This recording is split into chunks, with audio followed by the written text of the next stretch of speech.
बिस्मिल्लाहिर्रहमानिर्रहीम। अस्सलाम वालेकुम। कैंडल एकेडमी पाकिस्तान में खुशामदीद students. Chapter number 19 atomic spectra में आज हमारा लेक्चर नंबर 2 होगा और आज के लेक्चर में हम हाइड्रोजन स्पेक्ट्रम को डिस्कस करेंगे। डिफरेंट सीरीज हाइड्रोजन स्पेक्ट्रम की हम ज़ेर बेस लाएंगे। आज ये सेकंड ईयर की फ़िज़िक्स है, फेडरल और केपीके का कोर्स हम फॉलो कर रहे हैं, तो ख़ास टॉपिक आज के लेक्चर के कुछ यूँ होंगे।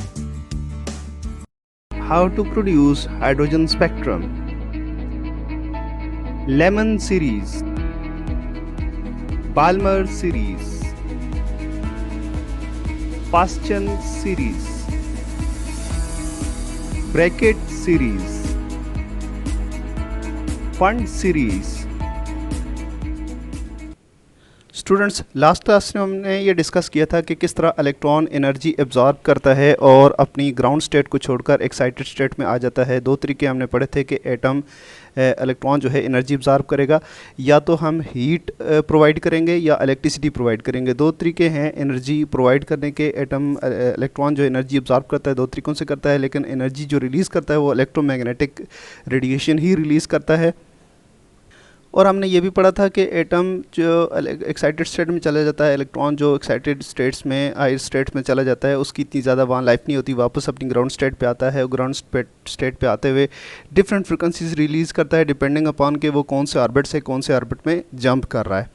तो इस वजह से जितनी भी इलेक्ट्रोमैग्नेटिक रेडिएशन किसी भी एटम से रिलीज़ हो रही हैं, एलिमेंट से रिलीज़ हो रही हैं, तो उनको अगर हम प्रिज्म में से गुजारें तो डिस्पर्जन की वजह से हमें जो डिफरेंट फ्रिक्वेंसीज़ की, डिफरेंट वेवलेंथ्स की एक पट्टी सी मिलती है, उसको स्पेक्ट्रम कहते हैं। स्पेक्ट्रम दो तरह से ले सकते हैं, एब्जॉर्प्शन स्पेक्ट्रम या एमिशन स्पेक्ट्रम, दोनों तरीके ठीक हैं। एब्जॉर्प्शन स्पेक्ट्रम में हम लाइट जो है वो गुजारते हैं डिस्चार्ज ट्यूब से, और कुछ जो वेवलेंथ्स हैं वो एब्जॉर्ब हो जाती हैं, बाकी जो रिलीज़ होती हैं उनको प्रिज्म में से गुजारा जाता है। तो इसी तरह जो एमिशन स्पेक्ट्रम है उसमें हम डिस्चार्ज ट्यूब को वोल्टेज देते हैं, हाई वोल्टेज अप्लाई करते हैं तो ग्लो बनता है, ग्लो को डिस्लेट से गुजारते हैं और फिर प्रिज्म में से गुजारते हैं तो आपको स्पेक्ट्रम मिल जाता है, एमिशन स्पेक्ट्रम जिसे कहते हैं। फिर हमने ये भी डिस्कस किया था कि स्पेक्ट्रम कितनी किस्म का होता है। बैंड स्पेक्ट्रम हो सकता है, कंटिन्यूस स्पेक्ट्रम हो सकता है और लाइन स्पेक्ट्रम हो सकता है। कंटिन्यूस स्पेक्ट्रम कब होगा कि जब हम किसी भी ऑब्जेक्ट को हीट अप करेंगे और वो एनर्जी रिलीज़ करेगा, तो उसका जो स्पेक्ट्रम होगा वो कंटिन्यूस स्पेक्ट्रम होगा। ऑल पॉसिबल वेवलेंथ तकरीबन एमिट होती हैं अगर परफेक्ट ब्लैक बॉडी हो।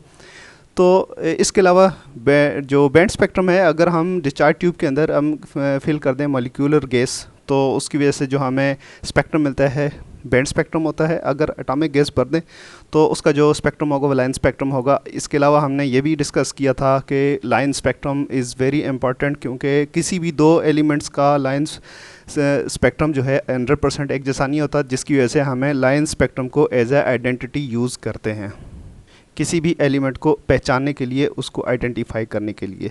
तो आज का हमारा लेक्चर जो है हाइड्रोजन स्पेक्ट्रम के बारे में। सबसे पहले हम ये सीखेंगे हाइड्रोजन स्पेक्ट्रम कैसे हम लेंगे, उसका पूरा प्रोसीजर हम बताएंगे। काफ़ी सारी चीज़ें पहले लेक्चर में डिस्कस हो चुकी हैं, गो थ्रू होगा। तो इसके बाद हम देखेंगे कि कौन कौन सी रेडिएशंस रिलीज़ होती हैं हाइड्रोजन स्पेक्ट्रम के अंदर, कौन कौन सी रेडिएशंस आती हैं, कौन कौन सी वेवलेंथ्स हैं, और वो जो बैंड हैं, डिफरेंट बैंड हैं, डिफरेंट बैंड को कैटेगराइज किया गया है, जिसको सीरीज़ कहते हैं। Balmer series, Lyman series, Balmer series, Brackett series, Pfund series वगैरह वगैरह, पास्चन सीरीज़ वगैरह वगैरह। तो हम इनको डिटेल से आज डिस्कस करने वाले हैं। सबसे पहले हम देख लेते हैं कि हाइड्रोजन स्पेक्ट्रम को हम प्रोड्यूस कैसे करेंगे।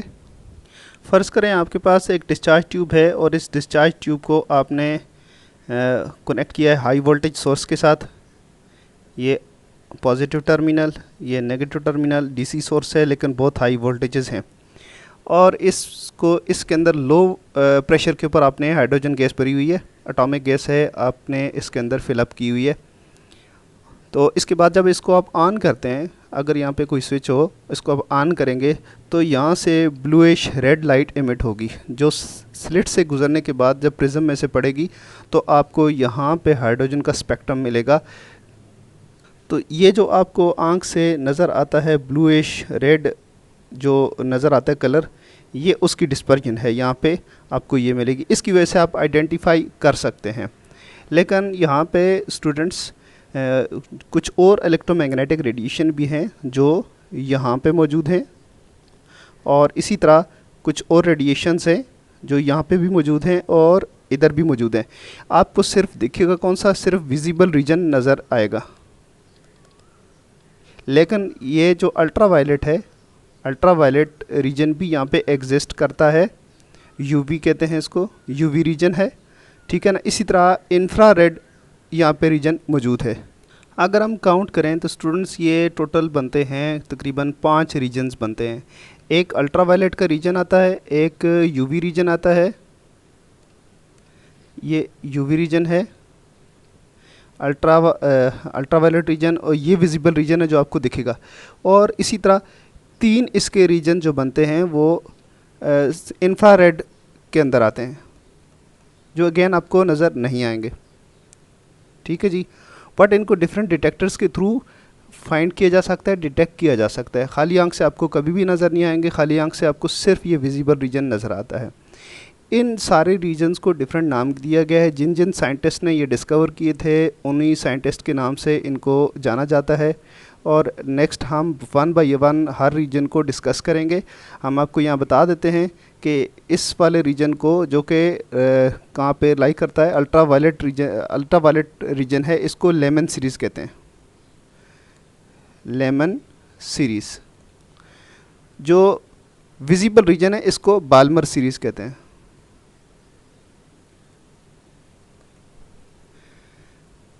और इसके बाद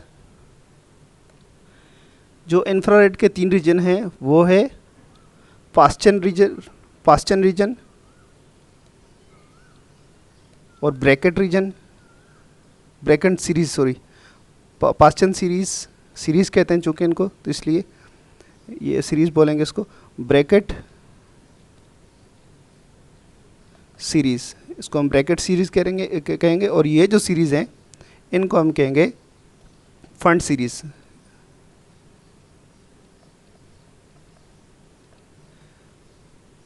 ये जो स्टूडेंट्स डिफरेंट रीजन्स हैं इलेक्ट्रोमैग्नेटिक रेडिएशन के थ्रू, जो कि हाइड्रोजन स्पेक्ट्रम का है, इनकी हर रीजन की हर सीरीज़ की आपस में जो फ्रिक्वेंसीज़ हैं उनका डिफरेंस कम है, आपस में वेवलेंथ का डिफरेंस कम है। बट दूसरी जो सीरीज़ हैं उनसे डिफरेंस थोड़ा सा ज़्यादा है, इसलिए अलग अलग इनको सेग्रीगेट आप कर सकते हैं।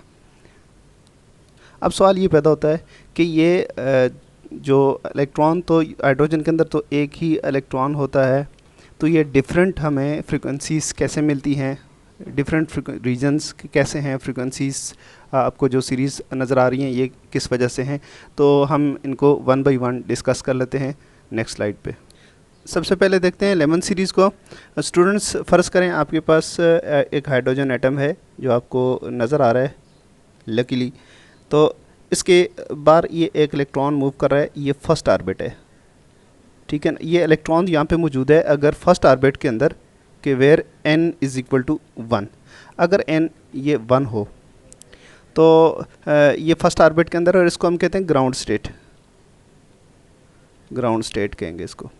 अगर हम इसको एनर्जी देते हैं किसी भी तरीके से, एनर्जी अगर ये अब्जॉर्ब करता है तो ये जंप करके न्यूक्लियस से इस डिस्टेंस से जंप करके आगे वाले डिस्टेंस पे चला जाएगा, आगे लेवल पे एनर्जी लेवल पे चला जाएगा, ठीक है जी। अब ये वाला जो काउंट होगा, ये जो शेल जो काउंट होगा ये होगा n इज़ इक्वल टू 2, यानी इसका जो ये सेकंड शेल में आ चुका है।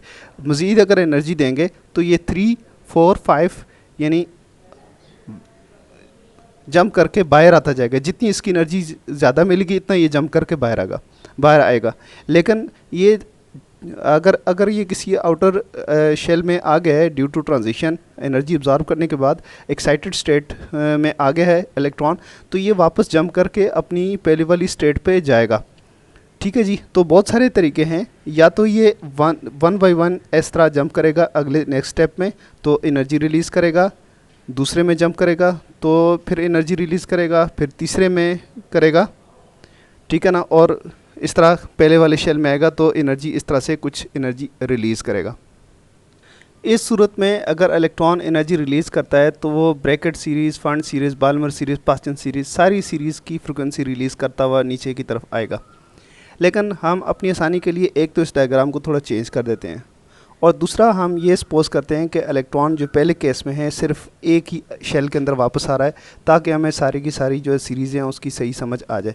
पहले हम डायग्राम को इस तरह से सीधा करते हैं कि ये लेवल जो हमने एनर्जी लेवल्स हैं, ये जो हमने न्यूक्लियस के अराउंड सर्कुलर ड्रा किए हैं, इनको हम सीधा सपोज कर लेते हैं। तो उस तरह से हमें इसको एक्सप्लेन करना ज़्यादा ईजी हो जाएगा। स्टूडेंट्स, इस तरह से कुछ डायग्राम आप सपोज करें कि ये आपका जो न्यूक्लियस के करीब तरीन शेल है, जिसको n=1 कहते हैं, ग्राउंड स्टेट है। ये ग्राउंड स्टेट, इलेक्ट्रॉन नॉर्मली यहाँ पे रिजाइड करता है, तो इसको ग्राउंड स्टेट कहते हैं, n=1। जब ये एनर्जी एब्जॉर्ब करता है तो ऊपर वाले शेल्स में कहीं भी चला जाता है आर्बिट्रेरीली। वो यहाँ भी हो सकता है, यहाँ भी हो सकता है, n=7 6 5 4 3 2, ठीक है, किसी भी शेल में हो सकता है। तो फ़र्ज़ करें कि इलेक्ट्रॉन अगर दूसरे शेल में है तो दूसरे शेल से वापस जंप करता है। जब वो ग्राउंड स्टेट पे वापस आता है तो जंप करके फर्स्ट शेल में आता है, तो वो एनर्जी रिलीज़ करेगा। इस तरह से कलर इसका चेंज कर देते हैं, तो इस तरह एनर्जी रिलीज़ करेगा। तो ये एनर्जी कौन सी सीरीज़ में आएगी? ये आएगी लेमन सीरीज़ में, ठीक है। इस तरह तीसरे शेल से भी अगर रिलीज़ करता है, तीसरे शेल से अगर जंप करता है और आता है इसमें फर्स्ट शेल में, ठीक है, या चौथे शेल से जंप करता है, पहले शेल में आता है, या पाँचवें से जंप करता है और पहले में आता है, छठे से या सातवें से। तो इनमें से किसी भी शेल में से जंप करके फर्स्ट शेल में अगर आ जाए, तो फर्स्ट शेल में अगर जंप करके आता है, तो ये जो डिफरेंट फ्रिक्वेंसीज रिलीज़ हो रही हैं, ये सारी की सारी किस में आएंगी? Lemon series. हाई एनर्जी की फ्रिक्वेंसीज़ हैं ये, हाई एनर्जी की रेडिएशंस हैं ये, और अल्ट्रा वायलेट रीजन में आती हैं, यूवी रीजन में, ठीक है जी। तो इनको कहते हैं लेमन सीरीज़। अच्छा, इनको सॉल्व कैसे कर सकते हैं? मैथमेटिकली भी आप इनको सॉल्व कर सकते हैं, इनकी वेवलेंथ फाइंड कर सकते हैं। फार्मूला ये है 1/λ is equal to RH। RH means Rydberg constant. तो रेडबर्ग कांस्टेंट आप पुट करेंगे 1/n1 का स्क्वायर माइनस n2 का स्क्वायर। इसमें n1 कौन सा है? जहाँ पे वो जंप करके आ रहा है। तो लेमन सीरीज़ में n1 किसके बराबर होता है? n1 is equal to 1। और n2 किसके बराबर होता है?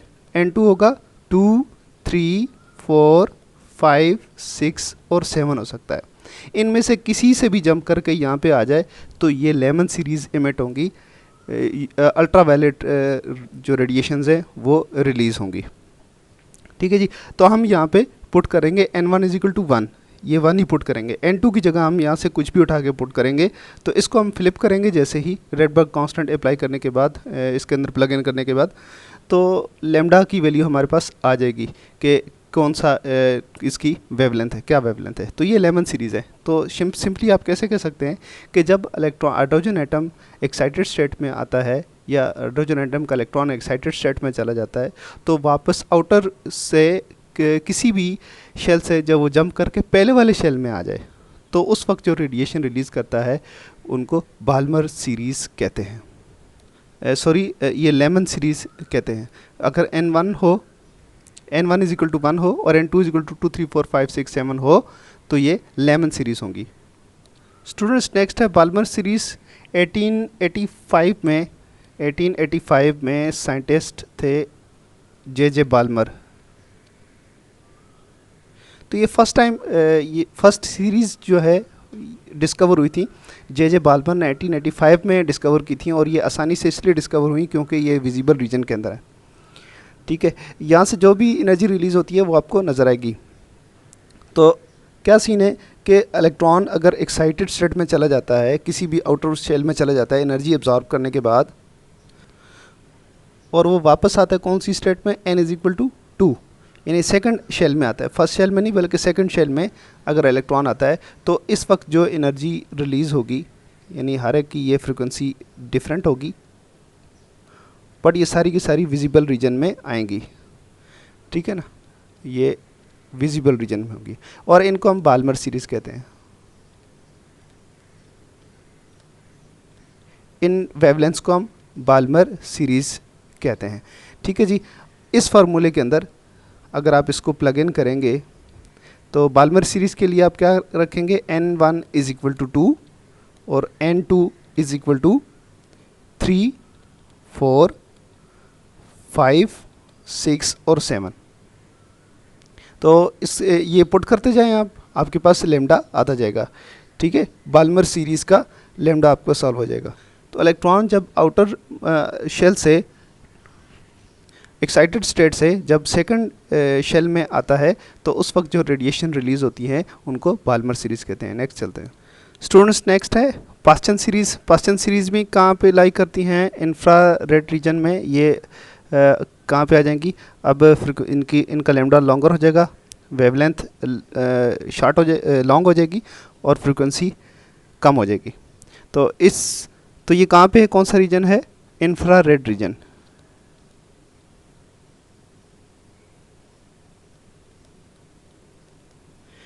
पास्चन सीरीज़ इंफ्रारेड रीजन में लाई करती हैं और ये कब रिलीज़ होती हैं, जब इलेक्ट्रॉन हाइड्रोजन का आउटर शेल से जंप करता हुआ किस में आ जाए, थर्ड शेल के अंदर आ जाए। तो जब थर्ड शेल के अंदर इलेक्ट्रॉन आएगा बाहर वाले किसी भी ऑर्बिट से n4, 5, 6, 7 से जंप करके आएगा, तो उस वक्त जो रेडिएशन ये रिलीज़ होंगी इंफ्रारेड रीजन के अंदर, इनको हम कहते हैं पास्चन सीरीज़। तो वेवलेंथ्स सॉल्व करने के लिए आप फार्मूले के अंदर किस तरह पुट करेंगे, 1 lambda is equal to Rydberg constant 1/n1 का स्क्वायर माइनस 1/n2 का स्क्वायर, और यहाँ पे आप पुट क्या करेंगे, n1 इज इक्वल टू 3 और n2 की वैल्यू आप पुट कर सकते हैं 4, 5, 6, 7, कोई भी पुट कर सकते हैं। तो ये जो आएगा आपके पास डिफरेंट लेमडा आएगा, लेमडा 1, 2, 3, 4। तो ये कौन सी सीरीज़ में लाई करता है, पास्चन सीरीज़ में। तो पास्चन सीरीज़ कब रिलीज़ होती हैं, जब इलेक्ट्रॉन आउटर शेल से ट्रांजिशन करता हुआ शेल नंबर 3 के अंदर आ जाए। इसके बाद स्टूडेंट्स ब्रैकेट सीरीज़ और फंड सीरीज़। तो ये अब ब्रैकेट सीरीज़ के लिए क्या होगा कि इलेक्ट्रॉन ट्रांजिशन करता हुआ कौन से शेल में आना चाहिए, शेल नंबर 4 में। तो अब जो रेडिएशन रिलीज़ होंगी इनको हम कहते हैं bracket series, Brackett series. Brackett series के लिए हम इस फार्मूले के अंदर पुट करते हैं 1 lambda is equal to Rydberg constant 1/n1 का स्क्वायर माइनस 1/n2 का स्क्वायर। इसके अंदर हम पुट करेंगे n1 इज इक्वल टू 4 और n2 हो सकता है 5, 6, 7। तो ये जो आपको वेवलेंथ मिलेंगी इस फार्मूले की मदद से, ये होगी ब्रैकेट सीरीज़। और ये कौन सी रीजन में है, इंफ्रारेड रीजन में। यहाँ पे इंफ्रारेड रीजन की एक और सीरीज़ भी है जिनको कहते हैं फंड सीरीज़ या फंड सीरीज़। तो फंड सीरीज़ के लिए आप इस फार्मूले के अंदर पुट करते हैं n1 इज इक्वल टू 5 और n2 इज इक्वल टू 6 और 7 और इन्फिनिटी, कहीं से भी आ सकता है इलेक्ट्रॉन, ये इन्फिनिटी से भी आ सकता है। तो इस वक्त जो एनर्जी रिलीज़ होगी, रेडिएशंस रिलीज़ होंगी, उनको हम कहते हैं पी फंड सीरीज या फंड सीरीज़ कहते हैं। स्टूडेंट्स इलेक्ट्रोमैग्नेटिक स्पेक्ट्रम जो है हाइड्रोजन का, अगर उसको आप ऑब्ज़र्व करें तो सारी सीरीज़ आपको कुछ इस तरह से नज़र आएंगी अगर सारी को आप प्लॉट कर देंगे। लेमन सीरीज़ आपको इस डिस्टेंस के ऊपर नज़र आएंगी, लेमन सीरीज़ और बाल्मर सीरीज़ यहाँ पे ये विजिबल रीजन है, इसके बाद ये इंफ्रारेड रीजन है। आपको खाली आंख से सिर्फ ये वाला पोर्शन ही दिखता है। और इस तस्वीर को स्टूडेंट्स अगर आप गौर से देखें कि यहाँ से इलेक्ट्रॉन जो हैं अब जंप कर रहे हैं अंदर वाले ऑर्बिट के अंदर, फर्स्ट ऑर्बिट के अंदर इलेक्ट्रॉन्स जंप कर रहे हैं। तो ये लेमन सीरीज़ यहाँ पे रिलीज़ हो रही हैं। इसी तरह ये बाल्मर सीरीज़ हैं जो विजिबल रीजन के अंदर रहती हैं, ये बाल्मर सीरीज़ हैं। n इज़ इक्वल टू 2 जब होगा बाल्मर सीरीज़ रिलीज़ होंगी। और बाकी इंफ्रारेड के अंदर हैं, यहाँ पे जंप करेंगे इलेक्ट्रॉन या फिर यहाँ पे इलेक्ट्रॉन जंप करेंगे या यहाँ पे इलेक्ट्रॉन्स जंप करेंगे, तो ये इंफ्रारेड रीजन के अंदर आएंगी और ये पास्चन ब्रैकेट और फंड सीरीज़ होंगी। एक इम्पॉर्टेंट बात कि एक इलेक्ट्रॉन फ़र्ज़ करें यहाँ पे मौजूद है, ज़रूरी नहीं कि ये इलेक्ट्रॉन जो है जंप करके सीधे का सीधा फर्स्ट ऑर्बिट के अंदर आ जाए, ठीक है जी, और ये एनर्जी रिलीज़ करेगा लेमन सीरीज़। ऐसे हो भी सकता है, लेकिन ऐसे भी हो सकता है कि इलेक्ट्रॉन जो फर्स्ट जंप इसका हो इस शेल में, तो ये सीरीज़ ही कुछ और होगी। ठीक है जी। ये अगर यहाँ पे जंप करता है कि फ़र्ज़ करें ये n=4 हो, तो ये ब्रैकेट सीरीज़ की रेडिएशन रिलीज़ होगी। और अगर ये इसके बाद ये जंप करके यहाँ पे चला जाएगा तो ये पास्टन सीरीज़ रिलीज़ करेगा, और यहाँ पे जंप करके यहाँ n=2 में चला जाए तो विजिबल रीजन में बाल्मर सीरीज़ की जो है वेवलेंथ रिलीज़ करेगा, और यहाँ से जब जंप करके ये फर्स्ट ऑर्बिट में जाएगा तो ये एक फ्रिक्वेंसी रिलीज़ करेगा लेमन सीरीज़ की। तो एक इलेक्ट्रॉन आउटर मोस्ट शेल से अंदर की तरफ आते हुए सारी सीरीज़ के अंदर भी एनर्जी रिलीज़ कर सकता है, और एक ही सीरीज़ की एनर्जी भी रिलीज़ कर सकता है। डिफरेंट केसेस ये हो सकते हैं। स्टूडेंट्स, आज का लेक्चर इतना ही था। नेक्स्ट क्लास में इंशाल्लाह बोर मॉडल डिस्कस करेंगे। इजाज़त दीजिए। अल्लाह हाफिज़।